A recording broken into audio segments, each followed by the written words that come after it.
The massive space station Nexus Prime floated in the void between three star systems, like a metal city among the stars. Its corridors hummed with activity, as beings from 12 different worlds gathered for what many considered the most important meeting in galactic history. The emergency session had been called after disturbing reports reached the council chambers about humanity's rapid expansion across previously untouched worlds. Ambassador Zethkar of the Reptilian Alliance stood before the assembled delegates, his scaled hands gripping the podium as holographic displays flickered to life around him.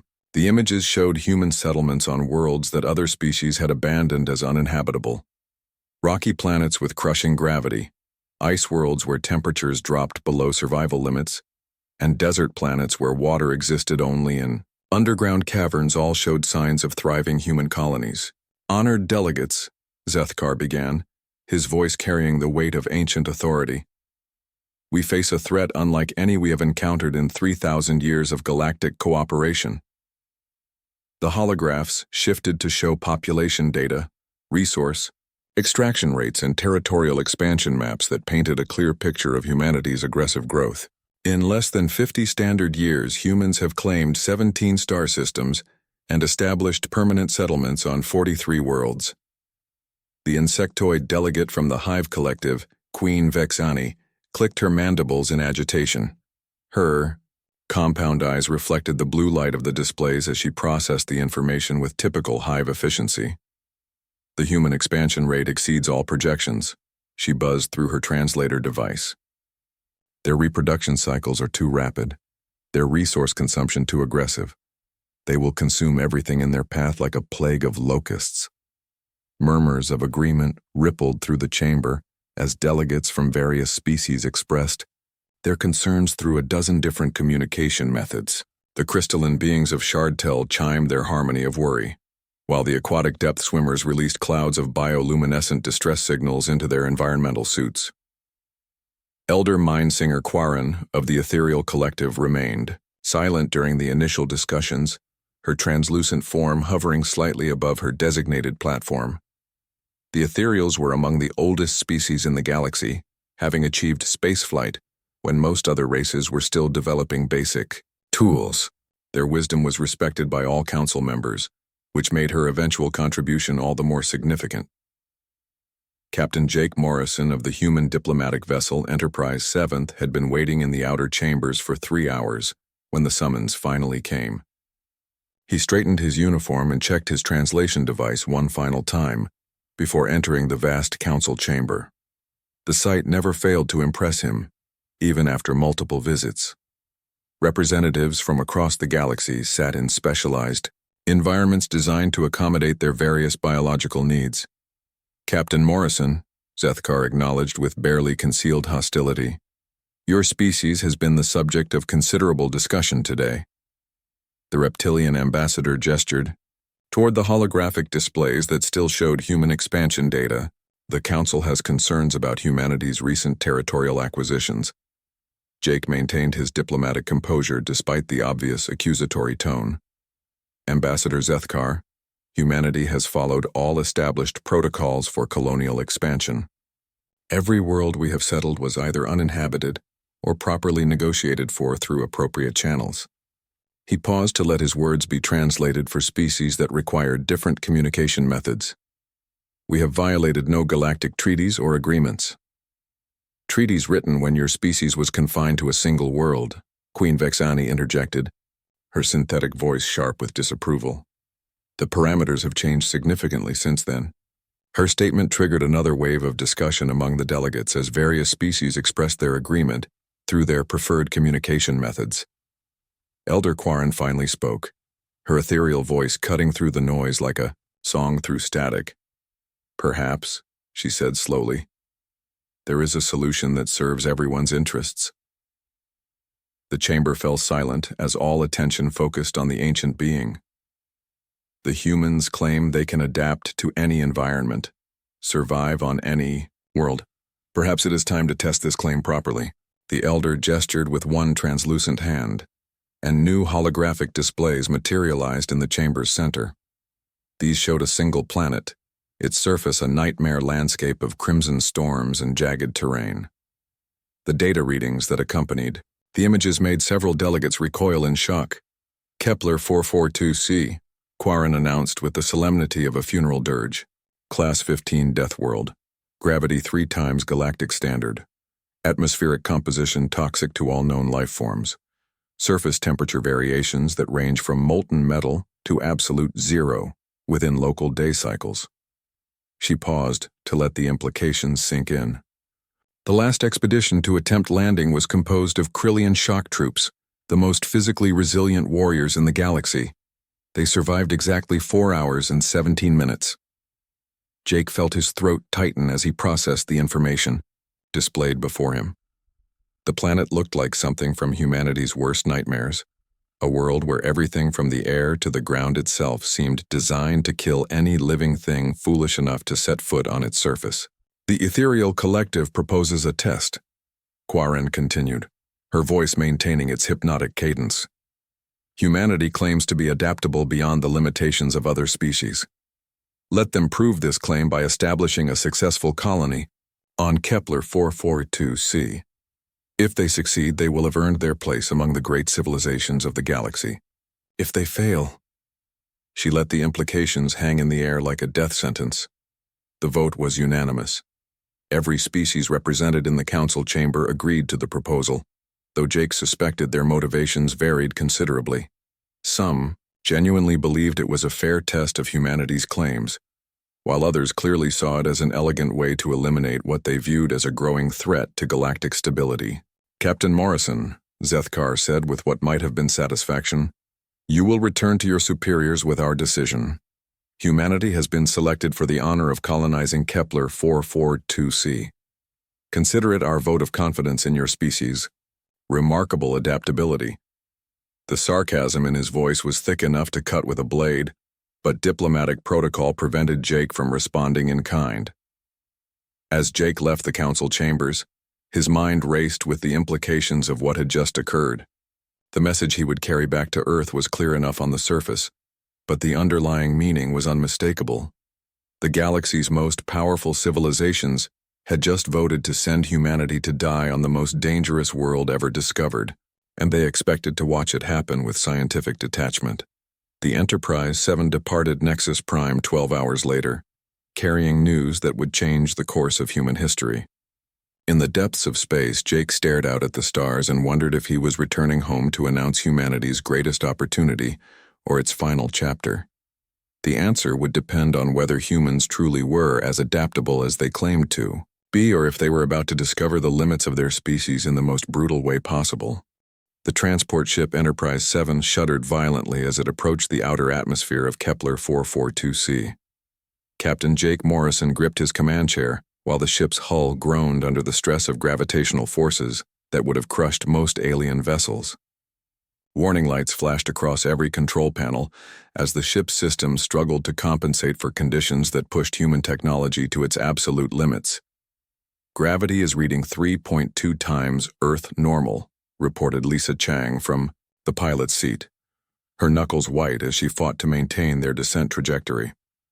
"Hull stress is approaching critical levels, but we're still within acceptable parameters." Sweat beaded on her forehead despite the ship's climate control systems working at maximum capacity. Engineer Carlos Rodriguez hunched over his monitoring station, watching readings that painted a picture of a world designed by nightmares. "Atmospheric composition is 70% sulfur dioxide, 20% methane, and 10% compounds I can't even identify," he called out over the noise of straining engines. "Surface temperature is currently 400 degrees Celsius, but that's the cool reading for this time of day." Through the reinforced viewing ports, the planet's surface slowly came into view like a vision of hell itself. Massive storms raged across continents of black rock and crimson sand, while lightning strikes powerful enough to destroy starships crackled between towering mountain ranges. The clouds themselves seemed to burn with an internal fire that cast everything below in a sickly orange glow. Biologist Amy Foster watched her instruments with growing amazement and terror. "I'm detecting massive life signs down there," she reported, her voice tight with disbelief.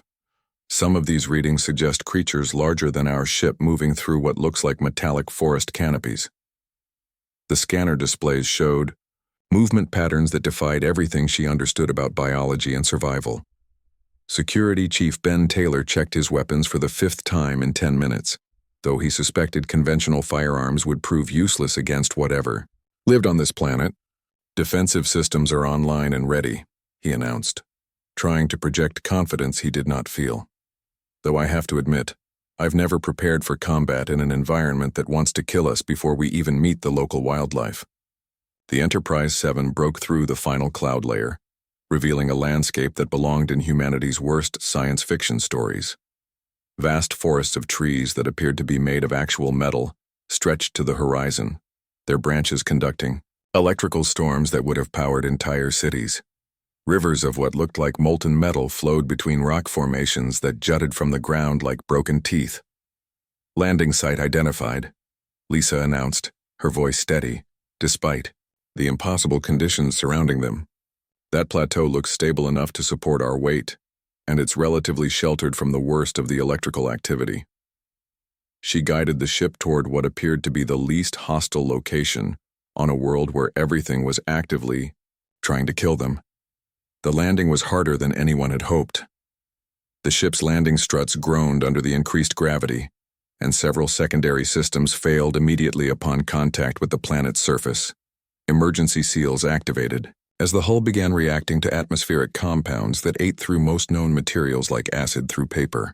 Atmospheric processors are working overtime, Carlos reported, wiping sweat from his face as he rerouted power to life support systems. We can maintain breathable air inside the ship, but I wouldn't recommend going outside without full environmental protection. His instruments showed readings that suggested the air itself was actively hostile to human life. Within minutes of landing, the ship's external sensors detected movement approaching from multiple directions. The creatures that emerged from the metallic forest moved with predatory grace despite their massive size. Standing nearly 4 meters tall and covered in what appeared to be natural armor plating, they looked like a fusion of rhinoceros and tank designed by evolution's cruelest imagination. Contact, Ben announced, his voice calm despite the adrenaline coursing through his system. Multiple hostiles approaching from the tree line. These things looked like they could punch through starship hulls. The creatures he observed through the external cameras moved with intelligence and purpose that suggested they were far more than simple beasts. Amy watched the approaching creatures with scientific fascination mixed with primal terror. Those carapaces appear to be naturally occurring diamond carbon composites, she observed, her training overriding her fear.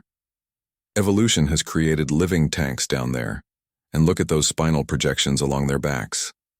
As if responding to her observation, one of the creatures reared back and launched what appeared to be a bony projectile from its spine.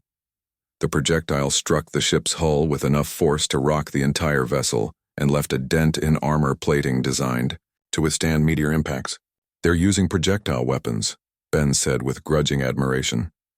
Biological projectile weapons that can damage starship hulls. This planet has produced the galaxy's most dangerous life forms. He watched through the sensors as more creatures emerged from the forest, each one different but equally terrifying in its obvious lethality. The first week on Kepler 442c cost them 3 crew members despite every precaution. Martinez died when his environmental suit failed during a routine external inspection, the planet's atmosphere killing him in seconds. Johnson was taken by something that moved too fast for their sensors to track when he strayed too far from the ship's defensive perimeter. Williams simply vanished during what should have been a secure watch shift, leaving behind only scorch marks and the lingering smell of ozone. But something remarkable began happening among the survivors. Carlos discovered that exposure to certain atmospheric compounds in controlled doses actually strengthened human bone density and muscle fiber. Lisa found that her reflexes were becoming faster, her ability to process multiple threats simultaneously improving beyond anything she had experienced before. Amy made the most significant discovery during her analysis of local plant samples. The organisms here don't just survive in this environment, she explained to the assembled survivors. They thrive because of it. Every stress factor that should kill them has instead triggered adaptive responses that make them stronger. She held up samples of metallic vegetation that seemed to pulse with their own energy. This planet isn't just dangerous. It's a biological laboratory that creates perfection through trial by fire. Ben noticed changes in his own capabilities as well. His stamina increased despite the hostile environment, and his situational awareness expanded to levels that bordered on supernatural. Whatever this place is doing to us, he told Jake during one of their evening briefings, it's not just testing us, it's changing us. Jake stood at the observation port watching the alien landscape pulse with electrical storms and volcanic activity. In the distance, he could see the creatures they had dubbed Razorbacks moving through the metallic forest with casual grace. The council expected us to die here, he said quietly. But maybe they gave us something they never intended. Maybe they gave us the chance to become something more than human. 3 months had passed since the humans first set foot on Kepler 442c. And the planet that was supposed to kill them had become something entirely different. Jake Morrison stood on the observation platform of their expanded settlement, watching. His people moved through the deadly landscape with confidence that would have seemed impossible during those first terrifying weeks. The settlement had grown from a single damaged ship to a thriving community of interconnected structures built from materials that Carlos Rodriguez had learned to harvest from the planet itself. The metallic trees that had once seemed like alien nightmares now provided the raw materials for buildings that could withstand the planet's electrical storms and temperature extremes. Carlos wiped sweat from his forehead as he emerged from his workshop, carrying a weapon that looked like nothing in any galactic armory. The local metals respond to electrical current in ways that shouldn't be possible, he explained to Jake, holding up the device that hummed with barely contained energy. When I combine them with human engineering principles, we get tools that are more advanced than anything the council species have ever developed. The weapon in his hands could channel the planet's natural electrical storms, storing and focusing energy in ways that turned environmental hazards into advantages. Carlos had developed similar innovations for construction, transportation, and communication that integrated human technology with the planet's unique properties. Amy Foster emerged from the research facility carrying a data pad filled with observations that challenged everything the galaxy knew about biology and adaptation. Jake, you need to see these results, she said, her voice filled with excitement and wonder. The atmospheric exposure isn't just changing us physically, it's rewriting our genetic structure in real time. She showed him charts that tracked the changes occurring in every human on the planet. Bone density had increased by 40%. Muscle fiber efficiency had improved beyond baseline human parameters, and reaction times had accelerated to levels that approached superhuman capability. Most remarkably, these changes were stable and hereditary. The children born here are even more adapted, Amy continued, gesturing toward the playground where human children played games that would have been impossible on Earth. They can process the atmospheric compounds without any protective equipment, and their physical capabilities exceed anything we've recorded in human development. Ben Taylor approached the group, leading what had once been one of the planet's most feared predators. The creature that followed him was a young razorback, its diamond-hard carapace gleaming in the planet's strange light. The beast that had once launched projectiles capable of damaging starship hulls now responded to Ben's commands like a well-trained guard dog. They're pack hunters, Ben explained, scratching behind the creature's armored head. Once I understood their social structure and learned to communicate using chemical signals, forming bonds became surprisingly easy. The razorback made a sound that resembled purring, though it came from a throat capable of roaring loud enough to shatter rocks. Ben had discovered that humans produced pheromones that razorbacks interpreted as pack leadership signals. By learning to modulate these chemical communications, he had managed to domesticate several of the creatures and train them as both companions and defenders of the settlement. Lisa Chang returned from her latest scouting mission with news that would have seemed impossible just months earlier. I've made contact with another intelligent species, she announced, causing everyone to gather around her. They live in the deep cave systems, and they're nothing like what the Council database describes for this planet. She activated a portable holographic projector that showed images of the beings she had encountered. They appeared to be made of living crystal, their bodies reflecting the electrical storms that raged above ground, in patterns that served as their primary form of communication. Lisa had discovered them during an exploration of the underground, tunnel systems that honeycombed the planet's crust. They call themselves the Deep Wardens, Lisa continued, and they've been watching us since we arrived. They're impressed by our ability to adapt and survive on the surface, something they thought was impossible for any off-world species. She paused to let the implications sink in. They want to establish trade relations. The Deep Wardens possessed technology that complemented human innovations perfectly. Their crystalline structures could store and channel energy in ways that enhanced Carlos's electrical systems, while their knowledge of the planet's underground resources opened up possibilities for expansion that the surface alone could never provide. Amy had been working with samples provided by the Deep Wardens to understand how they had evolved in the planet's extreme environment. They represent a completely different evolutionary path, she explained to the gathered colonists. Where surface life evolved armor and weapons, the Deep Wardens developed cooperation and energy manipulation. They prove that this planet doesn't just create killers, it creates innovators. The cooperation between humans and Deep Wardens had accelerated technological development beyond anything either species could have achieved alone. Underground laboratories now produced materials that were stronger than anything in the galactic database, while surface installations channeled planetary energy systems with efficiency that approached 100%. Jake received the first communication from space exactly 3 months after landing. The signal came from a Galactic Council monitoring station that had been observing the planet from what they assumed was a safe distance. The message was brief and filled with disbelief. "Captain Morrison," came the voice of Admiral Krentak, a Krillian military commander known for his tactical brilliance. "Our sensors indicate impossible readings from your position. Please confirm your status and provide detailed reports on colony conditions." Jake smiled as he prepared his response, knowing that the truth would send shockwaves through every council chamber in the galaxy. "Admiral Krentak, Colony Kepler 442c is operating at full capacity with 0 mortality rate for the past 8 weeks. Population is stable and growing. We have established peaceful relations with indigenous species and are developing technologies that exceed current galactic standards."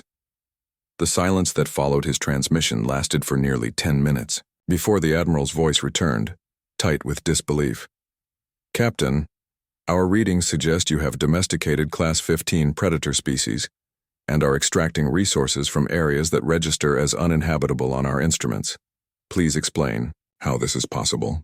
"Admiral," Jake replied, looking out at the thriving settlement where humans and razorbacks worked alongside each other, while Deep Warden crystal formations provided power and communication networks. "We've learned that the word impossible doesn't mean the same thing to humans as it does to other species. We don't conquer environments, we adapt to them and make them part of us." The monitoring station's reports back to the Galactic Council painted a picture that challenged everything the galaxy thought it knew about biological limitations and environmental adaptation. Humanity had not just survived the ultimate death world. They had transformed it into a paradise that showcased the potential for cooperation between species that had never been imagined possible. As Jake watched the sunset paint the sky in colors that existed nowhere else in the galaxy, he realized that the Council's attempt to eliminate humanity had instead created something unprecedented. They had given humans the opportunity to evolve beyond the limitations that confined other species, and in doing so, they had changed the future of galactic civilization itself. General Mordak of the Krillian Empire stared at the data streaming across his command console with the kind of disbelief that had only visited him twice in his 40-year military career. The massive Krillian warship Dominator hung in space, 3 light hours from Kepler 442c, its sensors recording readings that contradicted everything the galaxy understood about survival and biological limits. "General," reported his aide Commander Vexilon, her own disbelief evident in the tremor of her voice. "The human settlement shows energy signatures that exceed our own military installations. Their atmospheric processors are operating at efficiency, levels we thought were theoretically impossible." The joint expedition fleet that surrounded the Dominator represented 6 different species, each one contributing their most advanced surveillance technology to confirm what everyone hoped were sensor malfunctions. The insectoid observers from the Hive Collective buzzed frantically as their quantum scanners detected biological signatures that challenged their understanding of evolutionary limits. Ambassador Zethkar paced the observation deck of his diplomatic vessel, his scaled hands clenched behind his back as he watched the impossible data accumulate. 3 months ago, he had voted to send humanity to their death on the galaxy's most dangerous world. Now his instruments showed a thriving civilization where extinction should have occurred within days. "Prepare the landing force," General Mordak commanded, his tactical mind struggling to process the implications of what his sensors were telling him. "I want a full scientific team with military escort.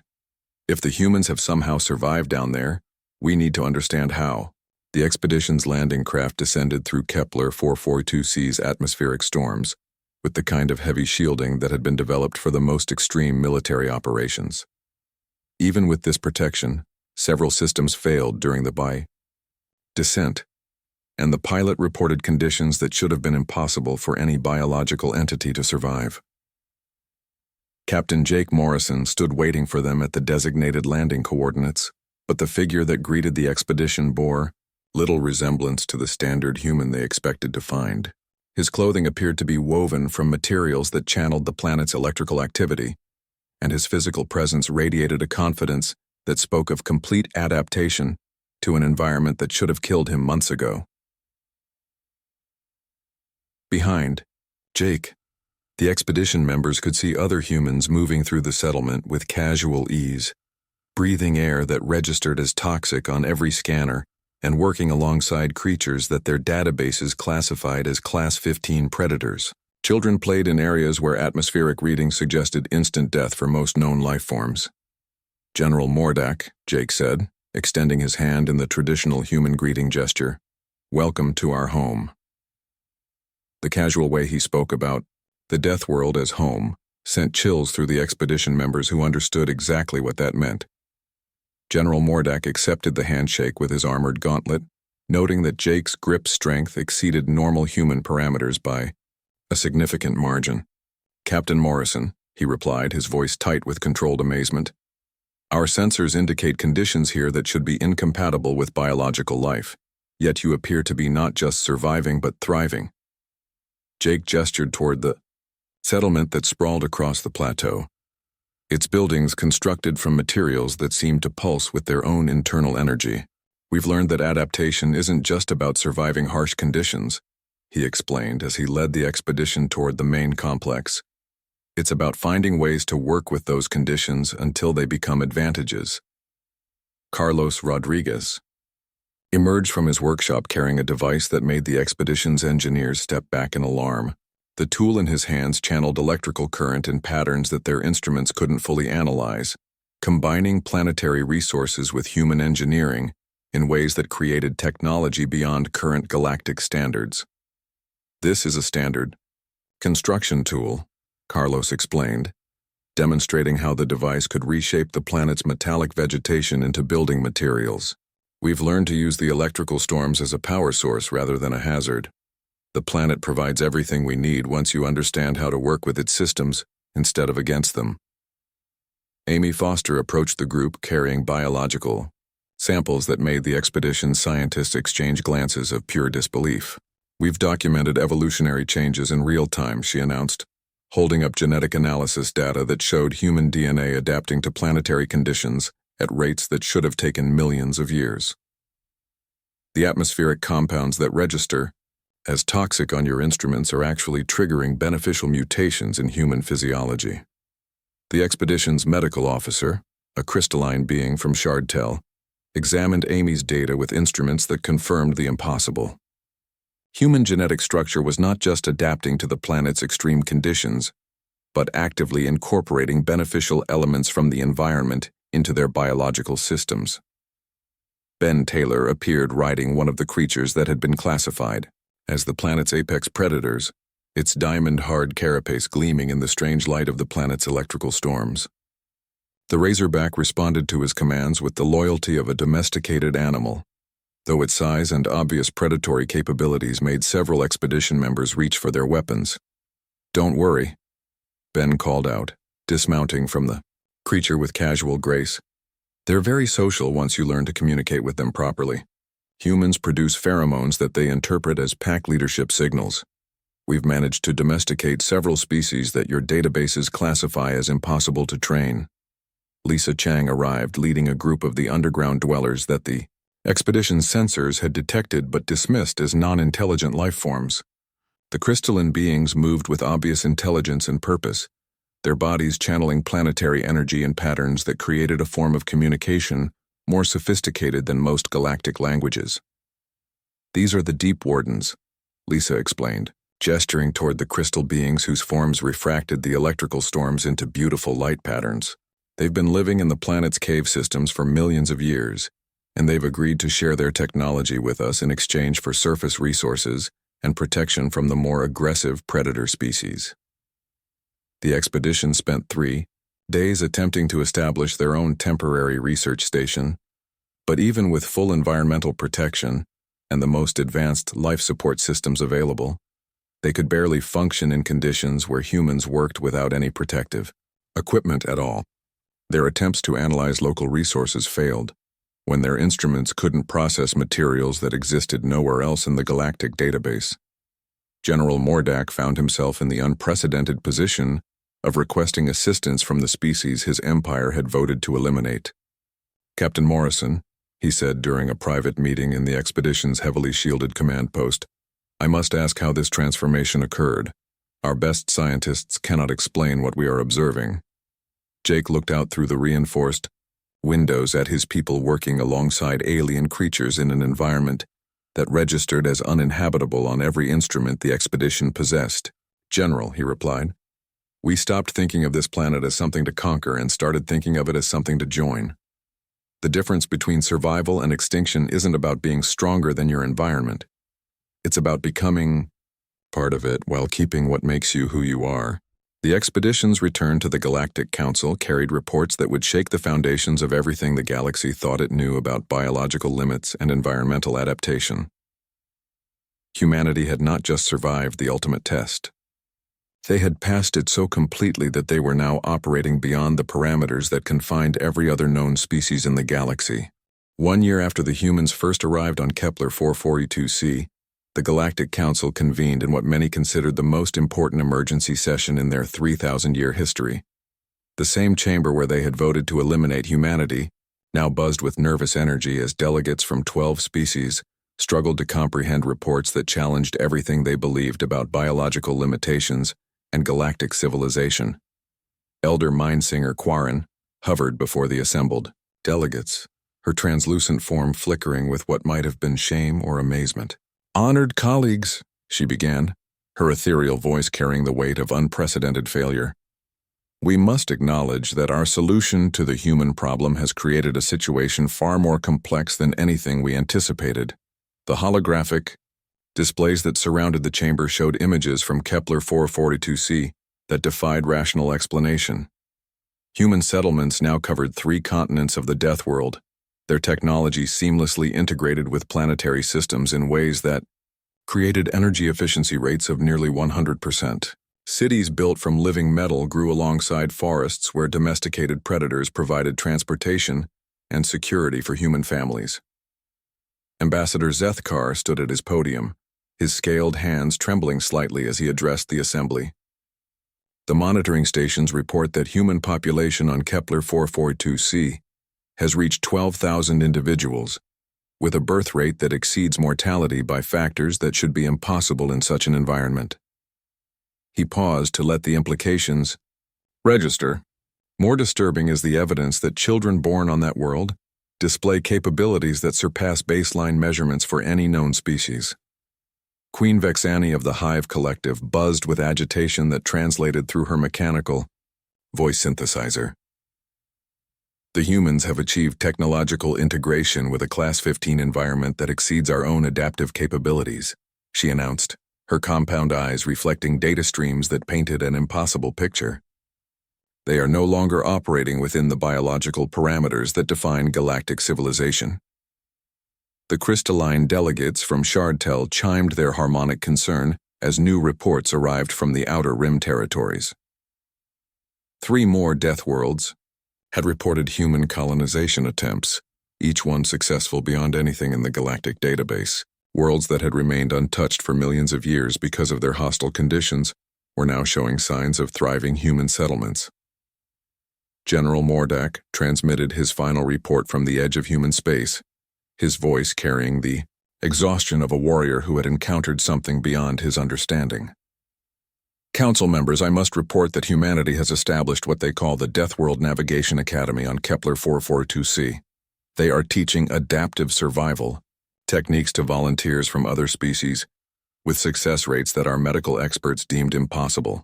The Academy had become a pilgrimage site for beings from across the galaxy, who sought to transcend their species' biological limitations. Lisa Chang had developed training protocols that allowed other life forms to survive in environments that had previously meant certain death, though none achieved the complete integration that humans displayed naturally. Jake Morrison's image appeared on the quantum communication array that connected Kepler 442c to the council chambers. The man who addressed them bore little resemblance to the nervous captain who had received their assignment 1 year earlier. His presence radiated confidence and capability that spoke of complete mastery over an environment that should have killed him within hours. Honored delegates, Jake began, his voice carrying clearly across the light years that separated them.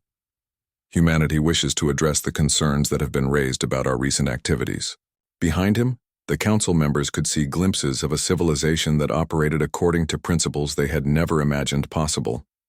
We understand that our success on Kepler 442c has challenged many assumptions about biological limits and environmental adaptation. Jake continued, gesturing toward displays that showed human children playing with creatures that registered as Class 15 predators. We want to assure the Council that our expansion is driven by cooperation rather than conquest. Amy Foster appeared, beside Jake, carrying biological samples that represented evolutionary achievements impossible according to current galactic science. We have learned that adaptation is not about overcoming environmental challenges, she explained, but about finding ways to become part of those environments while maintaining our essential nature. This principle can be applied by any species, willing to embrace cooperation over domination. Carlos Rodriguez demonstrated the technology that had emerged from human adaptation, showing tools that channeled planetary forces in ways that created capabilities beyond anything in the galactic database. Our innovations are not restricted to humans, he announced, and we are prepared to share these advances with any species interested in transcending their current limitations. Ben Taylor appeared leading a formation of domesticated razorbacks, whose diamond carapaces had been modified to serve as living spacecraft capable of surviving in the vacuum of space. The sight of apex predators serving as willing partners in human expansion sent waves of alarm through every military delegate in the council chambers.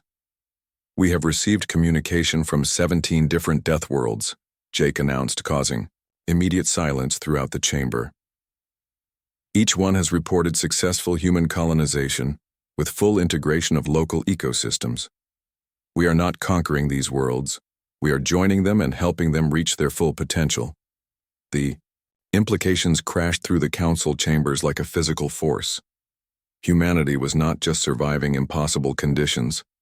They were transforming the galaxy's most dangerous worlds into thriving centers of civilization that operated according to entirely new principles of cooperation and adaptation. Elder Quarren spoke into the stunned silence that followed Jake's announcement. Captain Morrison, the Council must ask what humanity intends to do with these capabilities. The balance of galactic civilization depends on understanding your species' ultimate goals. Jake's response carried the certainty of someone who had seen beyond the limitations that confined other species. Elder Quarren, humanity intends to prove that the galaxy's most dangerous worlds are not barriers to expansion but opportunities for transformation. We invite any species willing to embrace adaptation and cooperation to join us in exploring the full potential of galactic civilization. The transmission ended, leaving the council chambers in stunned silence as delegates processed the reality of what humanity had achieved. The species they had tried to eliminate had instead transcended every limitation that defined galactic civilization, creating a new model that challenged the fundamental assumptions about biological and technological development. Ambassador Zethkar spoke first, his voice carrying the weight of profound realization. We intended to send them to their deaths, but instead we gave them the opportunity to evolve beyond anything we thought possible. He paused, looking around the chamber at delegates, who represented the galaxy's most advanced civilizations. The question now is whether we adapt to this new reality or become obsolete in a galaxy where the impossible has become routine. The final vote was not about humanity's fate, but about the future of galactic civilization itself. The Council faced a choice between maintaining their old systems of control and limitation, or embracing a new paradigm where cooperation and adaptation could transform any challenge into an opportunity for growth. As the session concluded, monitoring stations across the galaxy reported new signals from the furthest Deathworlds, each one carrying the same message that humanity was turning the galaxy's most hostile environments into thriving centers of unprecedented civilization.